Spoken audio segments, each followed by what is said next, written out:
What if I told you that one man walked away from the NBA twice and both times the league genuinely missed him, but because he was one of the most dominant forces the sport has ever seen? Today we are talking about David Robinson, the Admiral, a man who somehow managed to be a world class athlete, a military officer, a philanthropist, and two-time NBA champion, all while making it look effortless.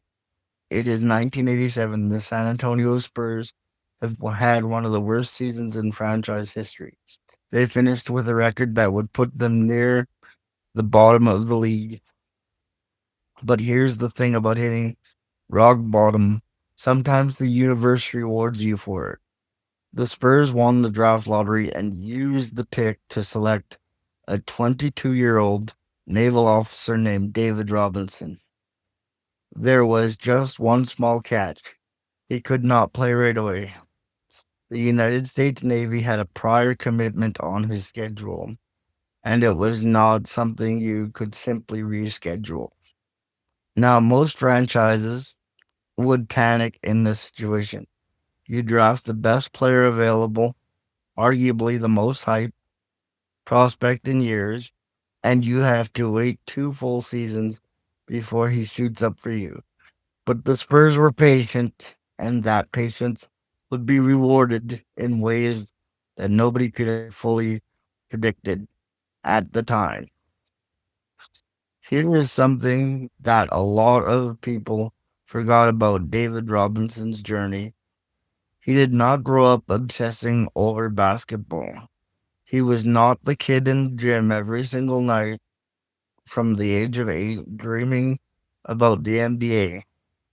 He was a math nerd, a genuinely brilliant student who exceeded academically and only started growing into basketball, potentially during his later teenage years. He grew nearly a foot during his time at the Naval Academy, going from someone who was not even heavily recruited to a 7 foot center who was rewriting the record books in college basketball.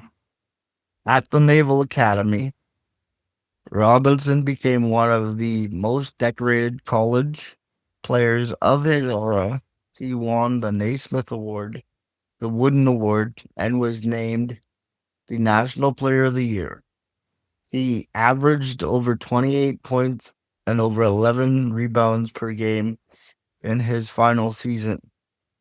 The numbers were absurd, but more than that numbers, scouts and coaches kept talking about his athleticism. Here was a 7 footer who could move like a guard, who could run the floor, who could block shots while also being a genuine offensive threat from multiple areas. He was not just a big body clogging the paint, he was a complete basketball player. When he finally arrived in San Antonio in the 1989 to 1990 season, the expectations were enormous, and he did not just meet them, he absolutely demolished them. In his rookie year, David Robinson averaged over 24 points per game, 12 rebounds, and nearly 4 blocks per game. He was named Rookie of the Year, and the Spurs improved by a stunning 35 wins compared to the previous season, 35 wins in a single year. That improvement is still one of the most dramatic single season turnarounds in NBA history. He did not just make the team better, he transformed the entire franchise overnight. What made Robinson so special in those early years was the combination of everything he brought to the floor. His athleticism was genuinely unprecedented for a center at that time. He ran with wings. He switched onto the guards in pick and roll situations before that was even a concept being discussed in NBA coaching circles. He was an elite shot blocker, but he was never reckless about it. He understood angles, timing, positioning. He made the right play instead of just the flashy play. And offensively, he had a full arsenal. He could face up and shoot mid range jumpers. He had an array of post moves. He was a legitimate free throw threat. Teams had no clean answer for him when he was locked in. Now the Spurs in those early Robinson years were generally genuinely exciting. They made the playoffs in his first season and became a fixture as a competitive team throughout the early 90s. Robinson earned All-Star selections year after year. He won the Defensive Player of the Year award in 1992. He was making the All NBA teams, but the one thing that kept eluding him and the San Antonio Spurs was going all the way. They were good. They were sometimes very good, but there was always something standing in the way of an NBA championship. This was the season that David Robinson in 94, 95 had been building toward. He came in as the consensus favorite for MVP. He was putting up remarkable numbers, and the Spurs were one of the best teams in the Western Conference. But in the final game of the regular season, something happened. David Robinson needed a big scoring performance to beat out Shaquille O'Neal for the scoring title, and he delivered. He put up 71 points in the final game, 71 in a single game to secure the scoring title and win his only NBA scoring championship. Oh, the Admirables had quite the career. The playoffs that year looked promising, but they ran into a Houston Rockets team that was motivated, experienced, and led by Hakeem the Dream Olajuwon.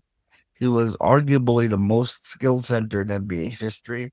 The Rockets eliminated the Spurs in the conference semifinals, and Hakeem's performance against Robinson was one of those moments that gets discussed in the great rivalry conversations over the years. Here is where the story takes a painful turn. In the 1996 and 1997 season, the Spurs collapsed, not because the talent was not there, not because Robinson had suddenly lost his ability, but because injuries wrecked everything. Robinson missed most of the season. Without him, the Spurs struggled badly. They finished with one of the worst records in the league. And in a moment of painful irony, they would become one of the most significant turning points in franchise history. Their poor record gave them the ping pong ball they needed. The Spurs won the draft lottery again, and this time the pick was used on a skinny 18-year-old kid from the Virgin Islands who had been playing basketball in Europe. His name was Tim Duncan, and what happened next would change everything. The pairing of Robinson and Duncan became one of the greatest two big man combinations in NBA history.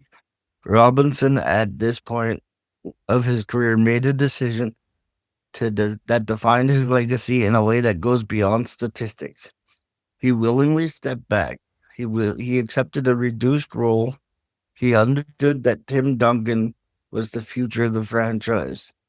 And rather than letting his ego get in the way, he embraced being a teammate, a mentor, a second option. Robinson had been the cornerstone of the Spurs for nearly a decade.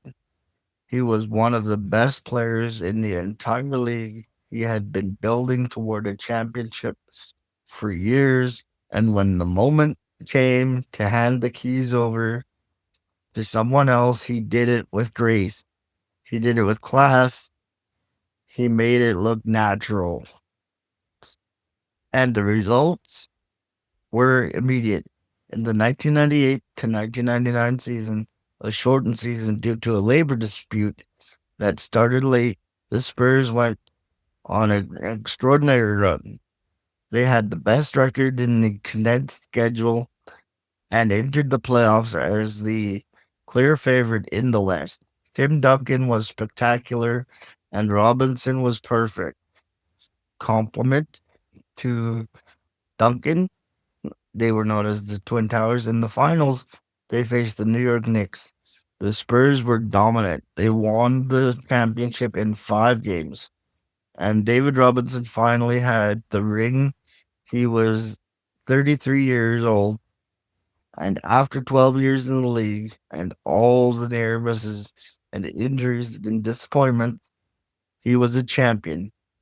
The moment he held up the trophy, he was genuinely emotional, even for people watching who had no particular rooting interest in this in the San Antonio Spurs. It was one of those sporting moments that felt earned in a way that was very. But Robinson was not done. He came back and continued to contribute as a veteran, present alongside Duncan. The Spurs remained competitive throughout the early 2000s, and in the 2002 2003 season, they put together another championship run. This time, it was fully Tim Duncan's team. Robinson was a supporting player, a veteran contributor, but he was there. He made plays in key moments. He helped close out games when it mattered. And when the final buzzer sounded in the 2003 finals, David Robinson won his second championship. He retired after that season, going out exactly the way every athlete dreams of, but almost never accomplishes, with a title. Two of them. He walked away clean, on top, and everything was validated. Now let us zoom out and appreciate the full picture of what David Robinson accomplished across his career. He played 14 seasons in the NBA. He made the All Star game 10 times. He won 2 championships. He was the league's MVP in 1995. He was named one of the 50 greatest players in NBA history. During the league's 50th anniversary celebration, he won an Olympic gold medal as part of the Dream Team in 1992, and he won another gold medal in 1996 at the Atlanta Games. When you line those up as accomplishments next to each other, you are looking at a Hall of Fame career that belongs in the conversation, the very best centers in the history of the sport. And yet, Robinson, after getting slightly undervalued in those debates, he was very underlooked. Part of this is his military service. Those 2 years he spent in the Navy before the NBA career began were 2 years, and that kind of puts him behind in the debate because he lost 2 years of eligibility. However, he's a stand up guy and a Hall of Famer. And don't forget to like and subscribe to the channel as it's Mo Money Sports Network, the sports network for the sports fan.